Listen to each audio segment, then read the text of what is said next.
Meron po tayong kasabihan sa wikang Pilipino. Kapag nagturo ka ng daliri sa iba, may tatlong daliri na nakaturo palagi pabalik sa iyo. Sa mga nakaraang linggo, malinaw na nililihis ang galit ng taong bayan tungkol sa mga ghost at substandard flood control projects mula sa mga totoong may kasalanan patungo sa Senado at sa ilang mga miyembro nito.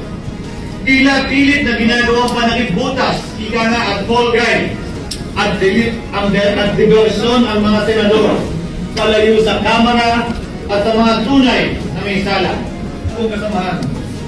Bakit tila sa Kamara, dito mismo sa Senado at sa ilang media ay hindi pa din nila kayang sambitin ang pangalan niya?